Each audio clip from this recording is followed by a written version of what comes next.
অনেকের মতো আমিও যুদ্ধবিরোধী মানুষ।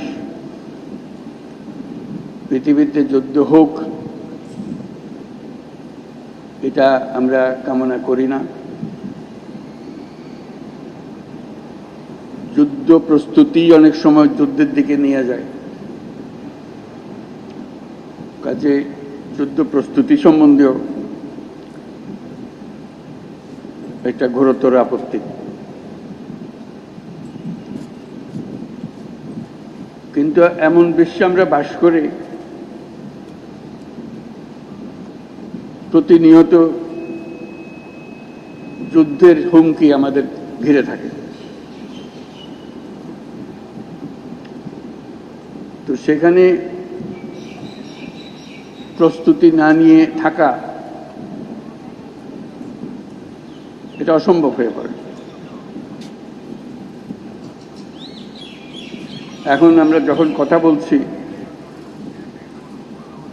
তখন আমাদেরই কাছে ভারত পাকিস্তান যুদ্ধ হই হই অবস্থার মধ্যে রয়ে গেছে। সকালের খবরে দেখলাম হয়তো গুজব আজকেই শুরু হয়ে যাবে যুদ্ধ। এরকম পরিস্থিতিতে আমরা বাস করি। তো কাজেই এই পরিস্থিতির মধ্যে প্রস্তুতি না নেওয়াটা আত্মঘাতী, এবং প্রস্তুতি নিতে হলে আধা আধি প্রস্তুতির কোনো জায়গা নেই। এটা এমন এক পরিস্থিতি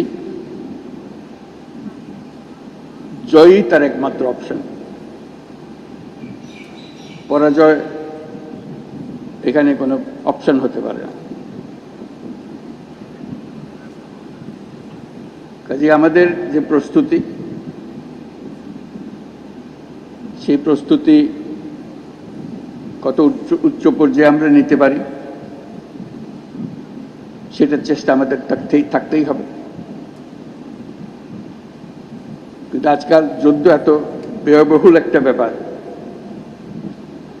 আর আমাদের অর্থনীতি এমন দুর্বল অবস্থায় আছি। এমনিতেই বাংলাদেশ মজবুত অর্থনীতি হয়ে গড়ে উঠতে পারেনি, তার মধ্যে বিগত সরকারের যথেচ্ছাচারের কারণে যা ছিল তাও লুটপাট হয়ে গেছে। এই পরিস্থিতিতে আমাদের সামগ্রিক স্ট্র্যাটেজি ঠিক করতে হবে। শান্তির দিকে আমাদের হাত বাড়িয়ে রাখতে হবে সবসময়, কিন্তু প্রস্তুতিতেও থাকতে হবে। এই পরিস্থিতিতে আপনাদের সঙ্গে দেখা করে, আপনাদের আজকের মহড়াগুলো দেখে খুবই ভালো লাগলো। এগুলো আমরা সিনেমাতে দেখি, বাস্তবে দেখার খুব একটা সুযোগ হয় না। আজকে আপনাদের কারণে সেটা বাস্তবে দেখলাম। যারা এর পেছনে এটাকে এত সুন্দরভাবে করার জন্য,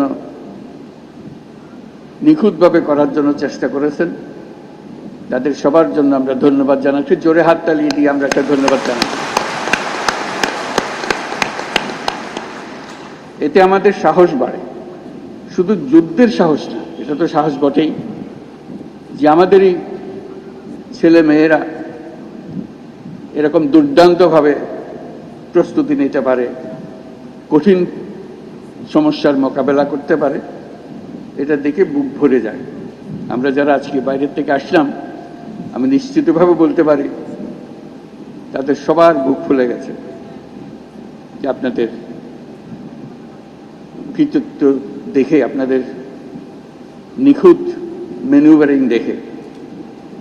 কাজে সেই অনুভূতিটা আপনাদেরকে জানিয়ে গেলাম।